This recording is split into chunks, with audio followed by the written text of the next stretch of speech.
Father, I'm still praising you because you are the Lord of heaven and earth. And I'm going to continue to praise you and glorify you and honor you. That's what I'm going to do. I don't know what the rest of the folks are going to do. Really don't. They're going to make their own decisions. And they're not going to have very much luck influencing mine. There was a time, years ago, there was only one language on page 14. Now all the earth used the same language and the same words. And it came about as they journeyed east, they found a plain in the land of Shinar and settled there.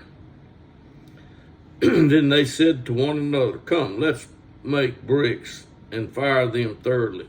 And they used brick for stone, and they used tar for mortar. And they said, "Come, let's build ourselves a city and a tower whose top will reach into heaven. And let's make a name for ourselves. Otherwise, we will be scattered abroad over the face of all the earth."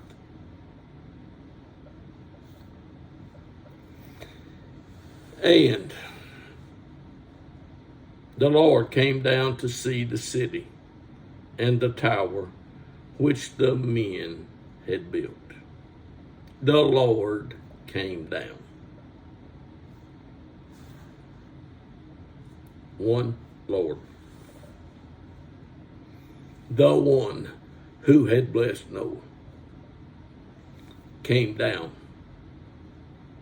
from heaven to the city. He didn't come alone. I don't know how many angels came with him, but I'm sure he didn't just come alone. God had no reason to come alone, but he came down to see this city. The Lord came down to see the city and the tower which the men had built.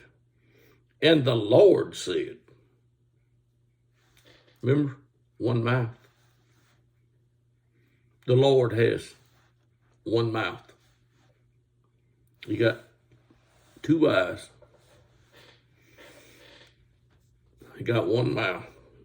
And the Lord said, "Behold, they are one people, and they all have the same language." And he saw what they were doing. And he said, "Now nothing which they plan to do will be impossible for them."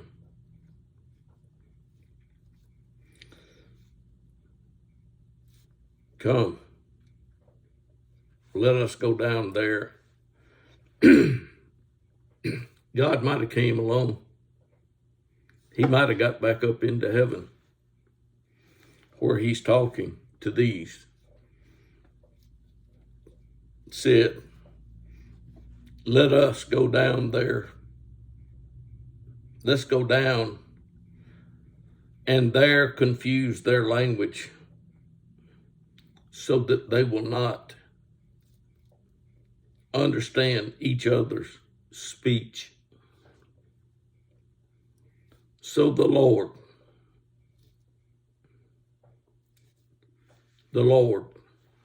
one, the same one that told Noah to get in the boat, the Lord scattered them abroad over the face of all the earth, and they stopped building the city.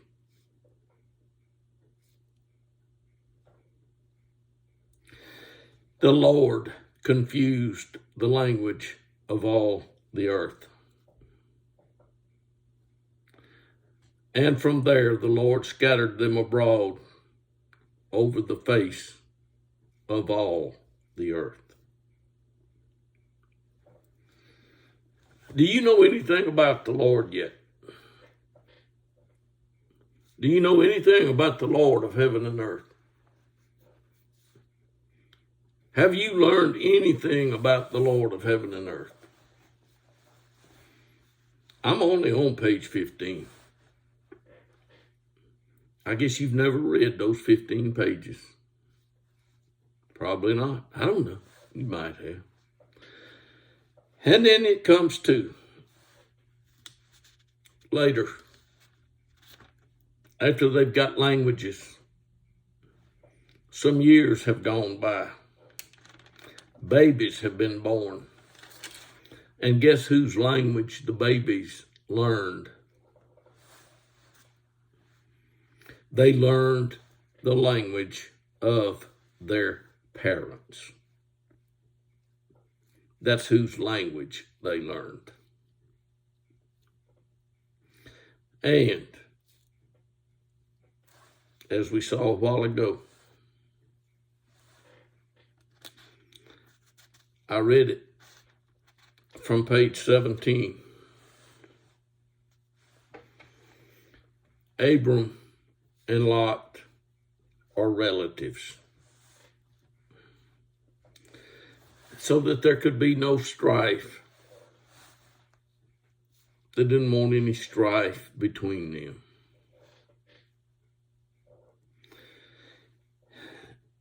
And Lot raised his eyes and saw all the vicinity of the Jordan, that it was well watered everywhere. This was before the Lord destroyed Sodom.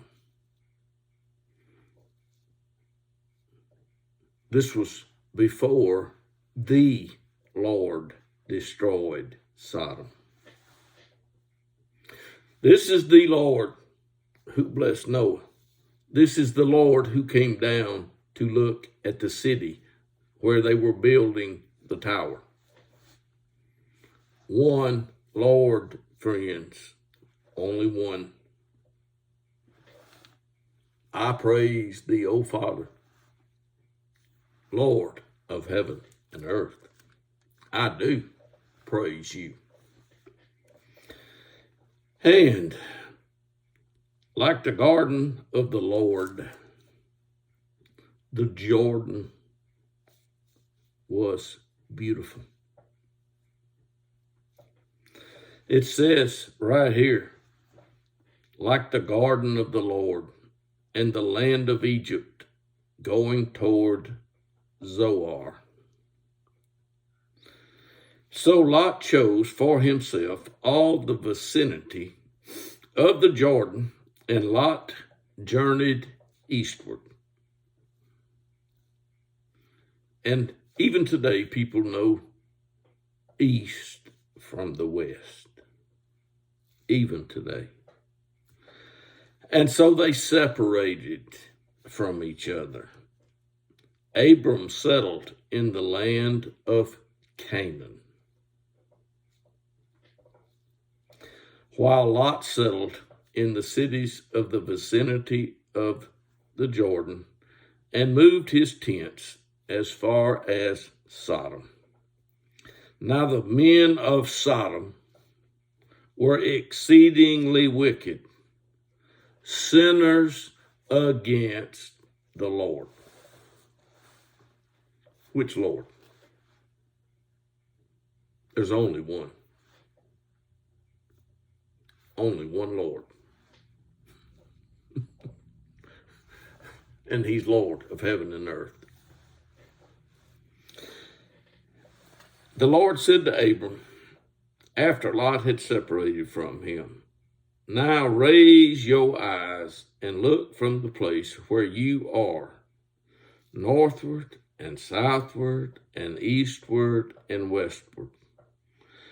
For all the land which you see, I will give to you and to your descendants forever. It's done. It's finished.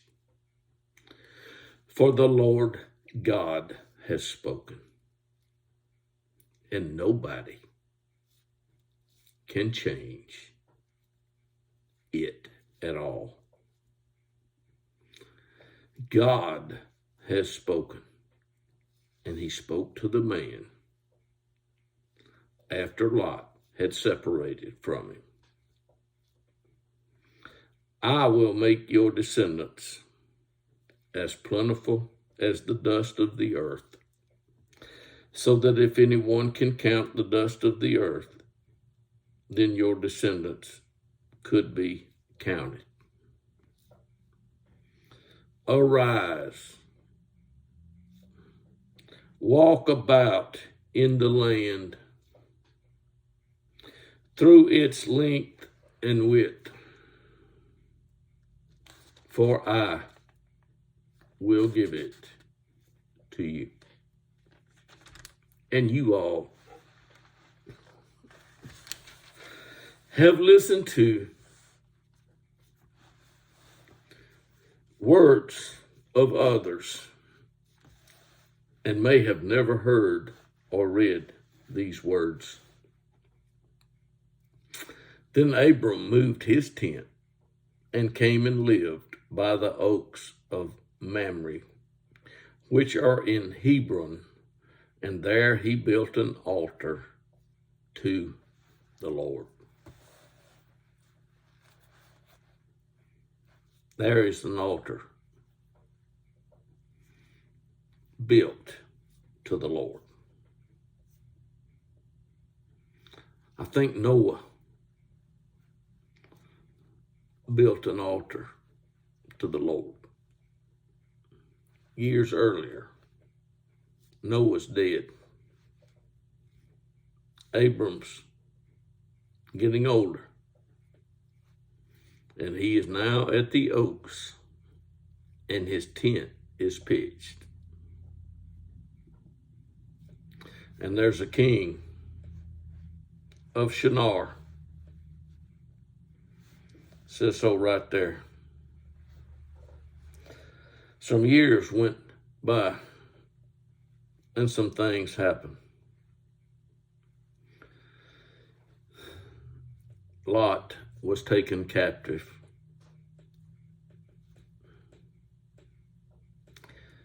And it was 4 kings against 5.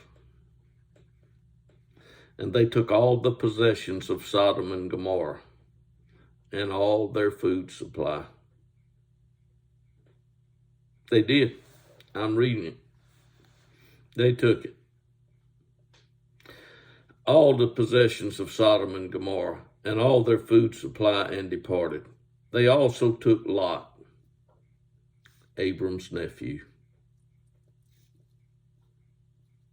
and his possessions and departed, for he was living in Sodom.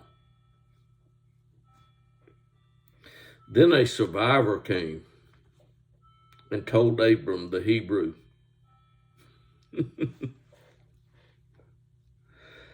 now he was residing by the oaks of Mamre, and the Amorite, the brother, they were allies with Abram. When Abram heard that his relative had been taken captive,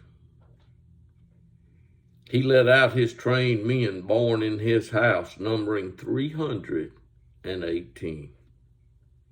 And he went in pursuit as far as Dan.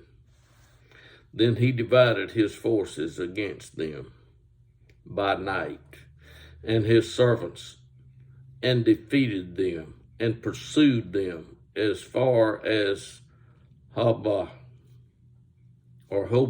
I really don't know, which is north of Damascus. He brought back all the possessions, and also brought back his relative Lot with his possessions, and also the women and the other people. Then after his return from the defeat of that king and the kings who were with him, some things happened. They did.